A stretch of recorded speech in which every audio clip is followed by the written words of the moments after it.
right, and welcome to Fast Break Breakfast, NBA Podcast. My name is Keith, here alone for a solo interview episode with the wonderful Kristen Ledlow. She's been doing a few podcasts here and there, promoting her new podcast with Candace Parker. It's called Ledlow and Parker. It's available on all podcast providers. We had a fun chat. I think it'll hopefully be a little bit different from what you may have heard her saying on other shows or before on other appearances. It was a good time for me. It was kind of a generalized discussion. We talked on Tuesday. Nothing really happened to affect what we talked about. On Wednesday night, we saw some of the hot Eastern Conference teams finally traveled west. They stumbled a little bit. The Sixers have now dropped 2. They're a little banged up, so it looks like they're not going to probably win 65 games, even though they still seem like the favorite in the East. The Bucks took care of the Kawhi-less Clippers. Clippers also probably not going to win 65 games with the load management going on. They're now 0-2 without Kawhi Leonard. I thought it was funny that Kawhi got a doctor's note from the NBA, an official NBA doctor who said Kawhi Leonard is not healthy.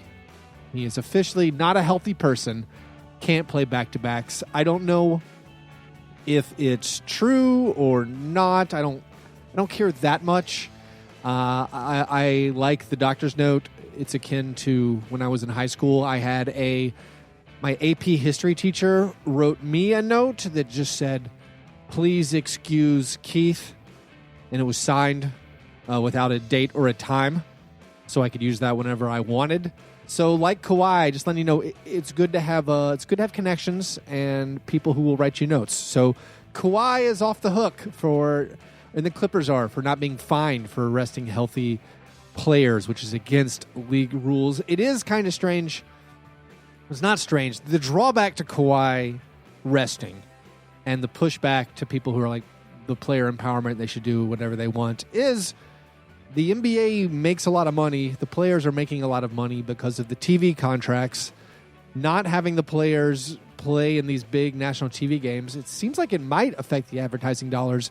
When you combine it with Kevin Durant's out for the season, Steph Curry's hurt, the Warriors are in shambles and are on national TV 20 to 30 times. Zion Williamson is hurt.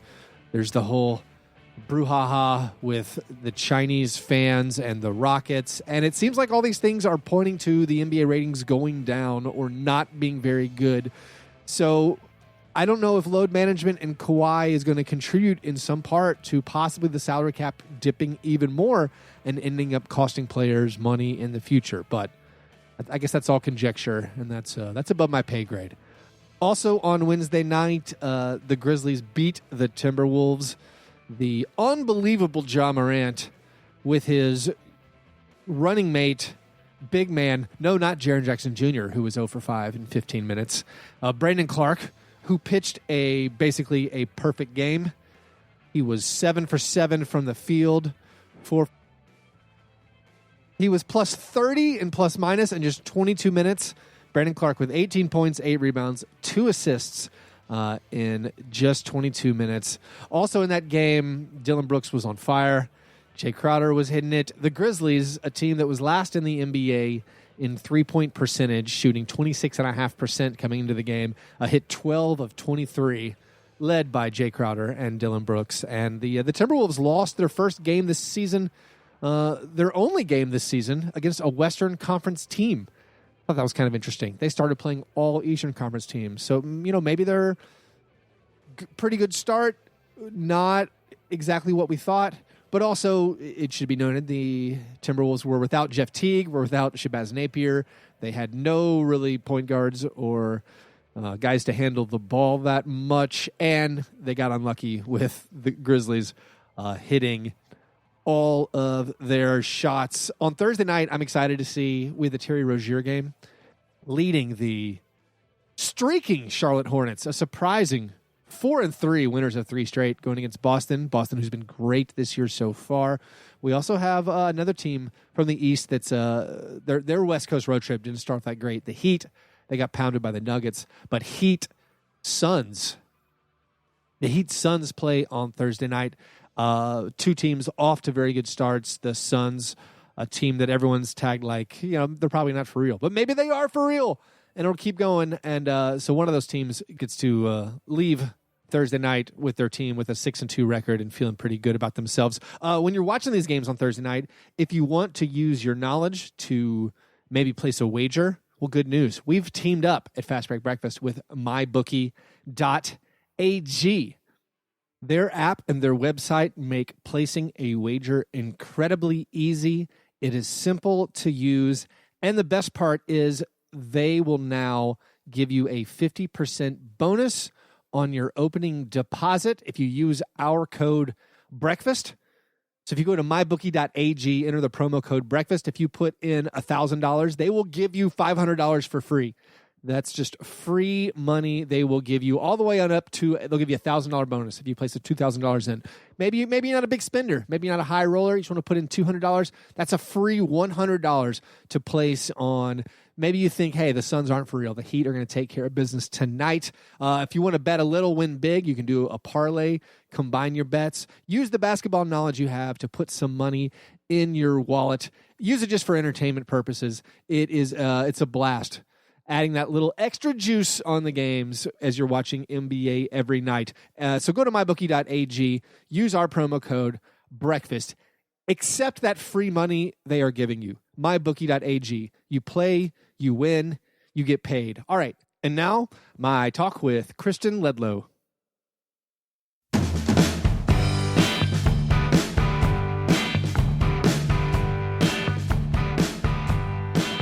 My guest today, you've seen all over NBA TV. She's an NBA on TNT reporter and the host of the brand new Ledlow and Parker podcast, Kristen Ledlow. Kristen, welcome. How are you? Hey, thank you. Good. Thanks for having me. Thanks for coming on. Very excited to have you on. Like I was saying, NBA fans, and like we've seen you all over NBA TV and NBA Inside stuff. We see you at the games on TNT. At what point in your busy work schedule did you think, you know what? I should also do a podcast. Right. You know what? You know what I need is an extra day of work. Yeah. No, the network has been incredible in that they've devoted an entire day of work solely to our podcast. So Candace and I, we were already really good friends. And so now we spend kind of the 6 other days of the week brainstorming, and I don't think there's a day that we aren't at least texting, if not talking on the phone, about ideas that we have, and we've only taped 2 of these given, so I don't think that we have it down yet.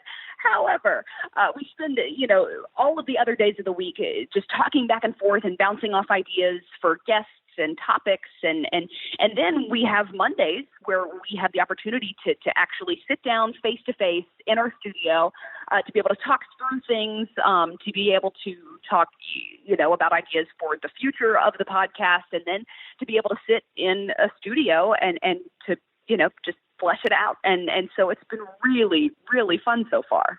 That's amazing. This take an entire day to focus on podcast. I'm gonna try that. That actually sounds that sounds awesome. Like, man, I would like to. Like I said, I feel very fortunate because I'm supremely aware this could have been something that was simply piled onto our plates rather than something that, instead the way that they approached it was, hey, we're going to be entirely behind you on this. We believe in this project and we want to push this content forward. So we want to give you the time and the space to be able to focus on it. So that's what they've done thus far. That is really cool. They could have been like, you know what, Kristen, you spend a lot of time in airports. Could you record a podcast while you're in the airport? Like, I mean, why? Which, you know what? I'm not under some false illusion that I won't record a podcast at some point from an airport. But for now, we've been given the time and the studio space to be able to do it. That's right. Like you can edit this on the plane. It's not hard. Just, it's not that hard. Together. They have Wi-Fi up there. Right. So, can you walk me through? So is Monday podcast day, and then you're on TV a lot? I feel like on Tuesdays, and then you fly out to games. Yeah. Like, what's your typical? Do you have a typical week? Yeah. Well, so now I think things will start to settle into typical weeks. Up until this point, it's all been still opening week. Because everywhere we've gone, it's been that team's respective opening nights. So we had about 10 days worth of opening week responsibilities. And now I think it'll settle into somewhat of a regular season. So yeah, on Mondays, we'll tape the podcast that then we'll drop on Tuesdays. I travel on Wednesdays and Fridays. And of course, as you and all the NBA fans watch, we have TNT Thursday nights. And so I'm wherever those games may take me from week to week. And then on the weekends, sometimes I'm in our studio on either a Saturday or a Sunday, helping to host Game Time and showing highlights and, giving analysis from across the league. But that's at least what a quote unquote typical week will look like. Right. And then of course there's always a wrench thrown into the plans and we reevaluate everything. But for now, I think that's what the typical week is going to be. So on our show, we always start off talking about breakfast. In your travels, in your work week, in hopping around through all these different NBA cities, are there any particular breakfasts that you make time for? Or you feel like, if I'm going to be in this city, I got to find a way to get here. So are there any special breakfasts that you love or that you've come across?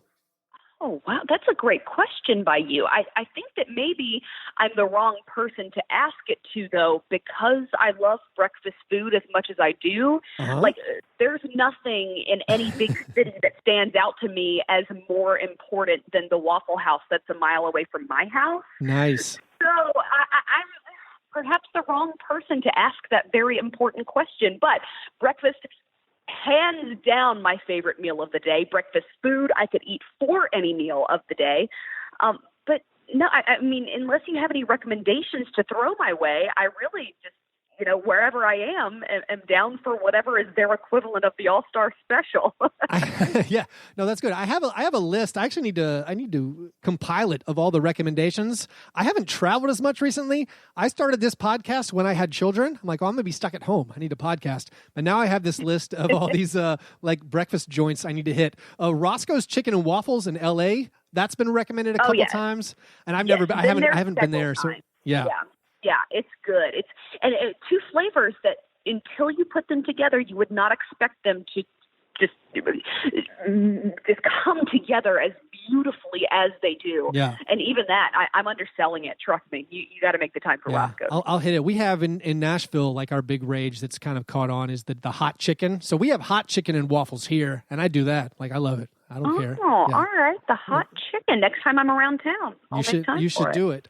So I'm curious about how I've heard you talk before on other shows, like how you got into the NBA. But when you were growing up, did you have like a favorite team? Were you into the NBA? Because I know like you're sort of maybe from Tallahassee. I went to Florida State as well. So I have a vague Tallahassee connection, but that isn't really NBA country. So did you have were you a fan when you were growing up of any NBA teams or players? So I grew up primarily in Tallahassee, but for 5 formative years, my family moved right outside of Orlando. Oh, okay. And that happened to be the time where, goodness, in the time that I was there, not only was Shaq there and Dennis Scott, obviously a couple of my coworkers, but that was when Penny was there. That was when Tracy came. I fell in love not only with the Orlando Magic, but with the game of basketball during those years. I was unbelievably and awkwardly tall. I hunched around all of my friends, but on a basketball court, I felt like, all right, this is where it can be an advantage. So I fell in love with the game when I was very little. I have always rooted for the Orlando Magic. I have a cat named Magic who is actually sitting next to me on this couch as I talk to you. Oh, that's pretty cool. Did you run into Grant Hill back in those days as a young fan? Was there ever a serendipitous meeting? No, I never got to meet Grant then. I did have a Grant Hill jersey, though, and he was the reason why I asked for an audition for Inside Stuff. It wasn't because I thought, you know what, I'm the best at this job and I'm going to be hired. By no means. It was more so, I would love to spend one day in these iconic studios and to get to meet and perhaps hug Grant Hill, and so that's the reason that all of this ultimately came to be. But no, I never got to meet Grant when I was younger. The first NBA player, though, that I did meet who showed up to one of our kids' camps back then was Tracy McGrady. Oh, wow. And I told him that story since. I told him a few years ago, and he was like, hey, what, how old were you? And he was like, wait, you were in second grade and I was in the NBA? Like, Yeah. so Tracy was the first that I met. But no, my path with Grant never crossed back then. But perhaps if it had, I wouldn't have wanted so badly to come in to audition alongside him for Inside Stuff. So, hey, That's it all right. worked You're like, out. oh, I already know him. I don't need to. Yeah, I already know him. I don't need met to do him this as a job. third grader. Yeah, I don't need this. That's interesting. My NBA fandom took off also in Tallahassee just because we had like Magic and Heat games on television. And growing up near Nashville, we didn't have any games on TV. So I was watching like the Bo Outlaw and Daryl Armstrong, Doc Rivers coach Magic teams. When you were awkwardly tall, as you said, as a basketball player, like what was your playing style? Did you have to be a center? Were you a Shaq, or is there some other like player that you saw yourself as? So my advantage not only was my height, but it was that my head coach and assistant coach were my mom and dad. And to this day, they argue as to who was the head coach and who was the assistant coach. I'm still not entirely sure. However, they were my first coaches. And because of that, they allowed me to play several different positions rather than just saying, okay, here's the tallest player on the team, stick the tallest player in the middle. It was more so, no, you need to develop a shot, you need to develop ball handling skills. And so that was more important to me as I was younger and as I was growing up. And so in high school, it really wasn't until college that I came across any player that was playing my position and was as tall as I was. In high school, I was a two guard, I was a shooting guard. And being nearly 6 feet tall as a high schooler playing that position, I hardly came across any defender that was even as tall as my shoulders. So it was, again, not just my height that became the advantage, but I think my parents being my coaches early on, and encouraging me to play other positions as well. So I'm thinking, is this a Kevin Durant? You're a tall two guard? I was about that thin. Yes, I am no longer. However, that's a fair comparison. And if KD ever heard this, he'd be like, really? That's your comparison? You could be me? How about Austin Day? Austin Day. He was a tall two guard. Okay, fair. Yeah, KD is far too generous a comparison for me and far too insulting a comparison for him. However, yes, my game as a high school girl was built similarly. But do you still play? Does Candace Parker ever let you play with her or anything? Like, do you still ever have any pickup games?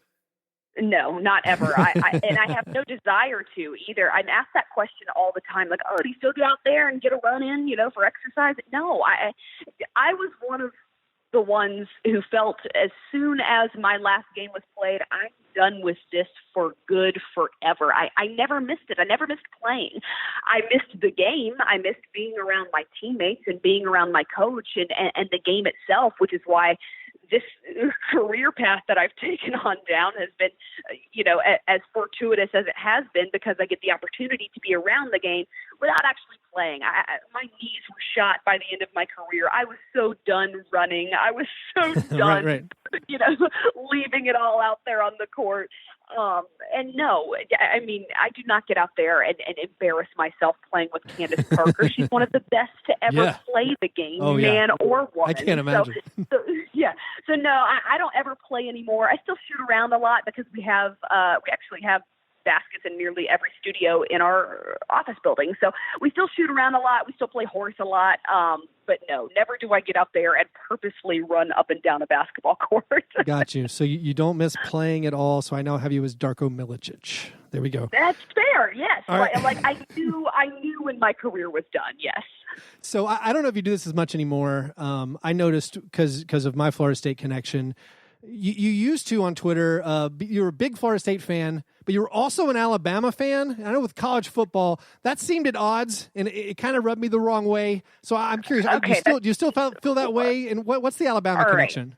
So that's fair solely because in the last several years since Twitter's conception, either Florida State or Alabama has been in contention for a title. Yeah. So it seems like, oh, well, yeah, of course, obviously she's going to pick whichever team's better and ride that team to a title every single season, which, first of all, yes, I do, and yes, I can. And it is as awesome as you think it is. Right. Second of all, my dad's from Tuscaloosa and raised us to be Alabama fans. But because I was growing up in Tallahassee, I obviously became a Florida State fan. I went to Florida State twice, actually, during my college career. started my college career there and started my master's there. I didn't finish either. However, I did ultimately finish college, but I didn't finish it at Florida State.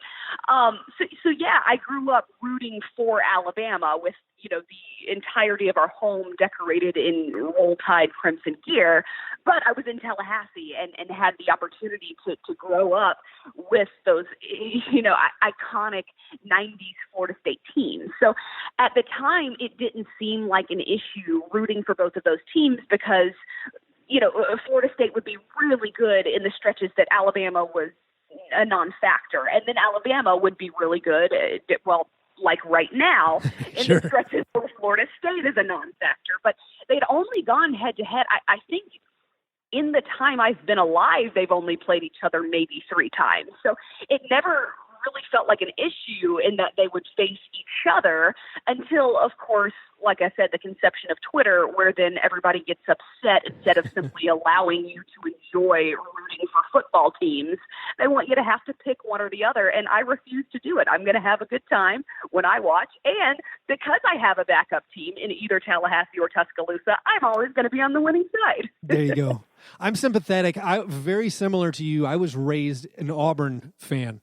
So we're at odds there. I was raised an Auburn fan, and then I went to Florida State. And while there, I guess whatever traditionalist background that was being hammered into my head, I felt I had to choose. So I was always like, I'm Auburn first. It feels weird to adopt this really, really good Florida State team.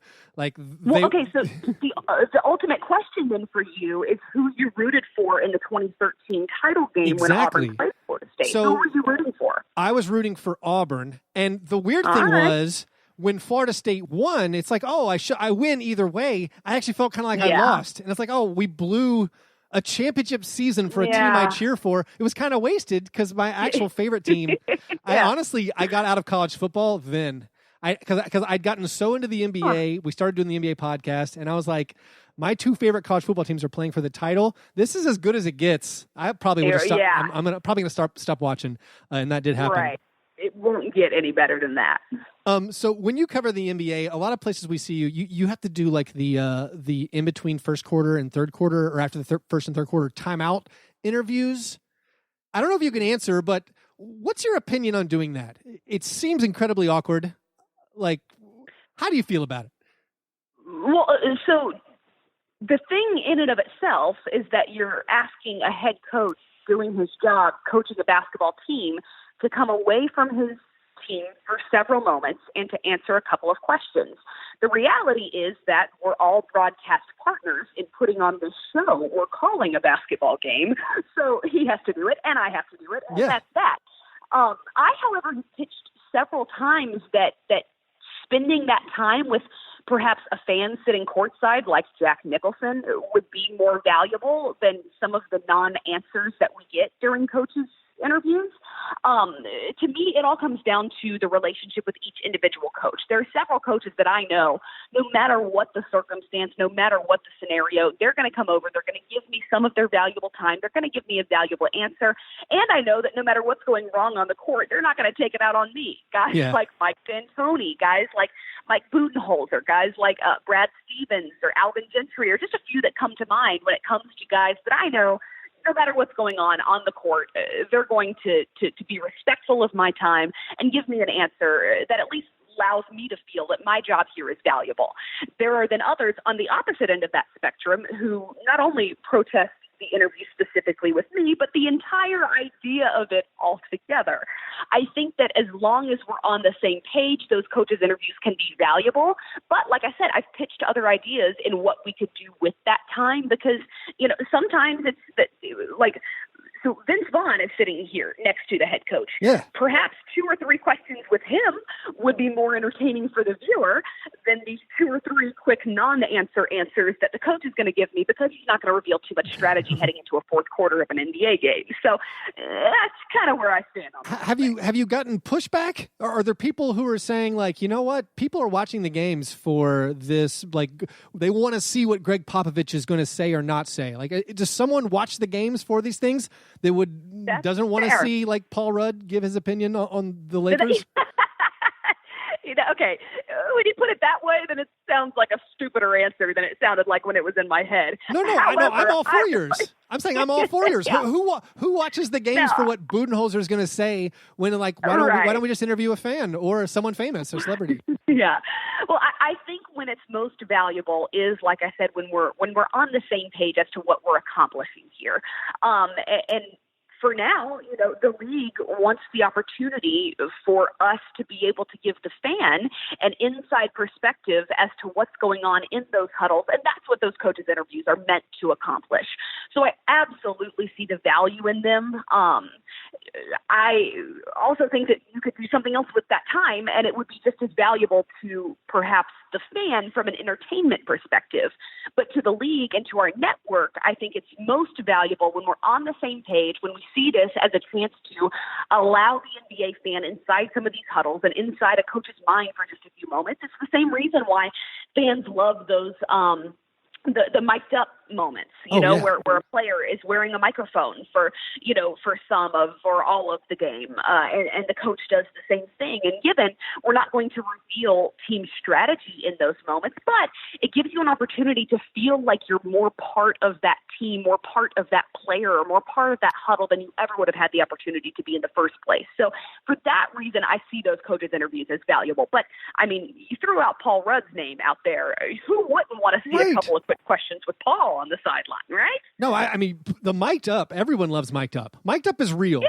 Coaches' interviews, less real. Like mic'd up, yeah, we got to get all that. I think they should, another idea, y'all should rotate in just players on the bench. Like it could be like, this is Kent Bazemore night where he has to talk. Right. I thought the same thing because we do that for the All-Star game, and I think it's hugely valuable. Yeah. During the All-Star game, I go and sit down at the end of the bench on either side and talk to whichever player is sitting right there. So then we get, a couple of quick moments with LeBron as he's watching his game and as he's able to then address the broadcast as well. And those moments feel really valuable. I've also thought that perhaps even assistant coaches, who aren't needed in that particular huddle or in that particular moment would be willing to do perhaps even a deeper dive than a head coach is in those few moments he has leading into a fourth quarter. Because who wouldn't want to hear from Becky Hammon in a moment where perhaps she could give us more insight as to what Greg Popovich is thinking or teaching in that moment, And so I think that there are certainly other directions that we can take it. And when it's most valuable, like I said, is when we all are on the same page and understand that the purpose of it is to give the fan an inside look at what they wouldn't get otherwise. Right. I think local broadcasts do a lot of the assistant coach. I think it's the player. We got to find the player, especially for the rest of the season on these national TNT broadcasts. Just do like a meet the Warriors player.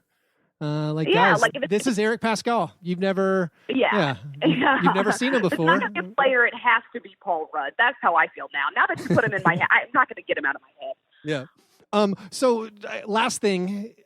Basketball-wise, like the Warriors are having the most unfortunate stretch of luck after having maybe the greatest, most fortuitous stretch in NBA history. They're struggling this year. They're going to be at the top of like the tankathon standings.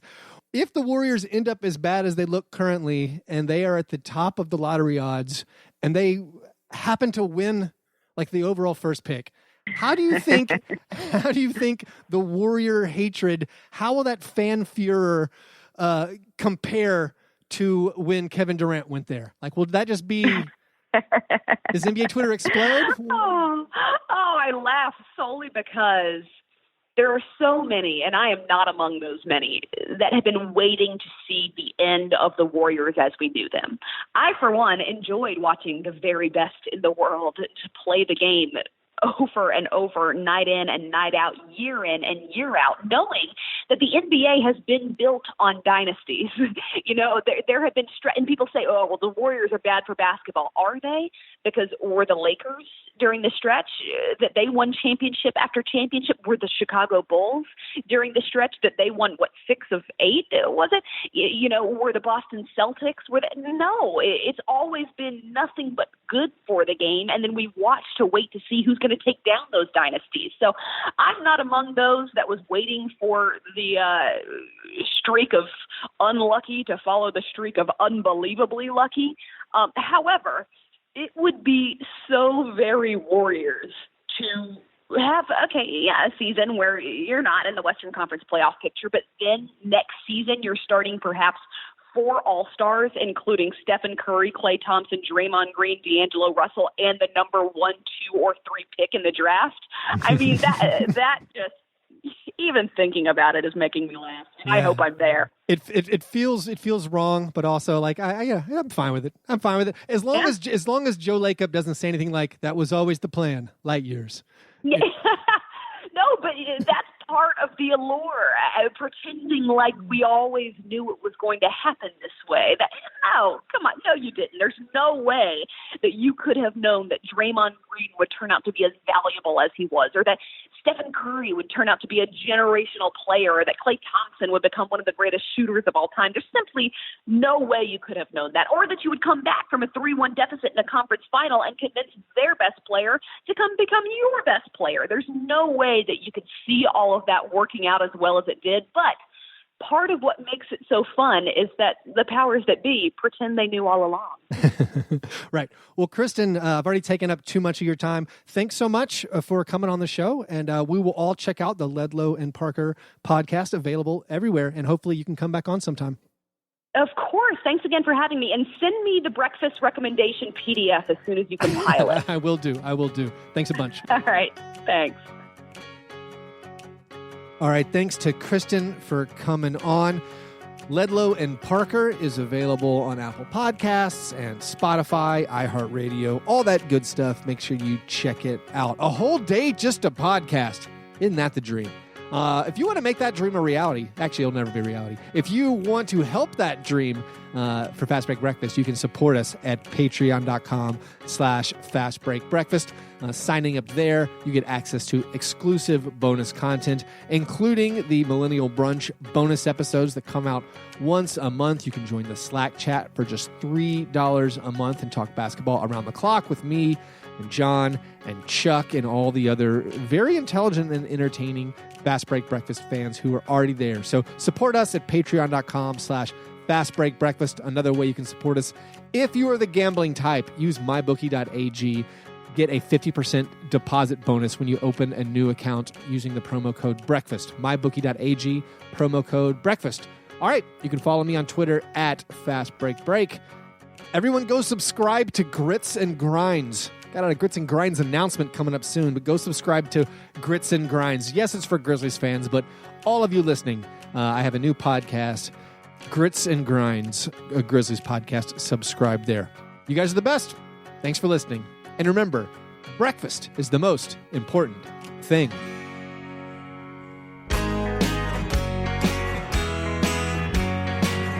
Yeah, never apologize for being G&G. Fast break, man. You understand?